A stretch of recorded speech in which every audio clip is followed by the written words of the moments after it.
Oke, ayo kita buka salah satu berkas paling misterius dalam sejarah. Hari ini, kita bakal menyelami salah satu kasus paling tua dan paling legendaris, yaitu peradaban Atlantis yang hilang.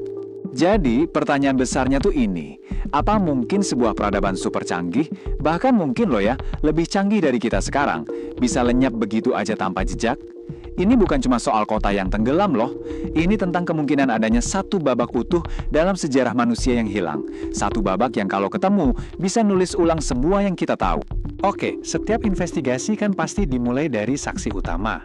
Nah, untuk kasus ini, saksi kita cuma satu-satunya filsuf Yunani kuno, Plato.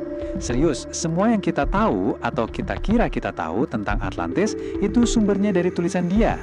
Nah, ini nih poin kuncinya. Plato itu ngotot kalau ini bukan karangannya dia. Dia bilang ini tuh catatan sejarah beneran yang diwariskan turun-temurun. Jadi dia nggak ngelihat dirinya sebagai pendongeng, tapi sebagai pencatat sejarah. Coba deh lihat lini masa ini. Jarak waktu antara hancurnya Atlantis sama waktu Plato nulis ceritanya itu lebih dari 9.000 tahun. 9.000 tahun. Coba bayangin deh. Gimana caranya sebuah cerita bisa bertahan selama itu cuma dari mulut ke mulut? Ini kan langsung bikin kita mikir, seberapa akurat ceritanya? Jangan-jangan banyak detail penting yang hilang, atau malah sebaliknya, ditambah-tambahin di tengah jalan kan? Dan disinilah pondasi dari semua misteri ini dibangun. Kenapa? Karena sumber cerita Plato itu kan dari pendeta Mesir. Dan para pendeta Mesir ini terkenal banget dengan catatan sejarah mereka yang super teliti, yang ditulis di papirus atau diukir di batu.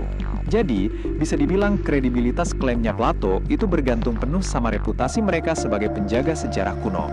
Oke, jadi andai kita percaya gitu aja sama catatan Plato, peradaban kayak gimana sih yang kita hadapi ini? Petunjuk-petunjuknya tuh nunjukin ke sesuatu yang gila, jauh banget melampaui zamannya. Udah lebih mirip fiksi ilmiah daripada sejarah kuno. Plato itu ngegambarin sebuah utopia teknologi. Bayangin, arsitektur cincin-cincin konsentris yang sempurna. Itu nunjukin kalau mereka punya pemahaman yang canggih banget soal teknik sipil dan tata kota. Mereka ini bukan sekedar tukang bangun biasa. Mereka itu insinyur-insinyur jenius. Terus ada yang namanya orichalcum. Ini logam misterius yang katanya berkilau kayak api dan nilainya lebih mahal dari emas. Ini nunjukin betapa kaya dan uniknya sumber daya mereka. Sampai sekarang loh, nggak ada yang tahu pasti orichalcum itu apa. Apa itu sejenis logam campuran yang resepnya udah hilang? Atau jangan-jangan sesuatu yang sama sekali baru bagi ilmu pengetahuan modern kita? Nah, soal sumber energi, Plato sebenarnya nggak nyebutin secara spesifik. Tapi, para ahli teori modern kayak Edgar Cayce berspekulasi soal ini. Muncullah ide batu api, semacam kristal energi raksasa. Ini tuh kayak upaya buat reverse engineering. Mikir gimana caranya peradaban kuno bisa punya infrastruktur secanggih itu. Ya kan, gimana lagi coba cara mereka nyalain satu kota penuh. Oke, profil peradabannya udah kebayangkan kan? Canggih, kaya, kuat. Pertanyaan paling logis berikutnya adalah, di mana lokasinya? Ya kan? Kalau Atlantis itu beneran ada, harusnya ada sisa-sisa fisiknya dong, di suatu tempat di planet ini. Dan pencarian ini, wah, udah bawa para peneliti keliling dunia. Beneran, mulai dari lokasi klasik di Samudra Atlantik, sampai ke struktur Richard yang aneh banget bentuknya di Afrika, bahkan sampai ke bawah esnya Antartika. Setiap teori ini nawarin potongan puzzle yang menarik, tapi pertanyaannya tetap sama, apa ada satupun yang benar-benar pas? Peradaban sekuat itu, sekaya itu, kok bisa hancur? Apa yang salah? Menurut Plato, kehancuran mereka itu bukan kecelakaan, bukan juga bencana alam biasa yang terjadi gitu aja. Itu adalah sebuah vonis. Cerita mereka itu ibarat dongeng klasik, peringatan tentang gimana kekuasaan yang gak terbatas itu bisa merusak segalanya. Kejatuhan Atlantis itu nggak dimulai dari gempa atau tsunami, tapi dari kerusakan di dalam diri mereka sendiri.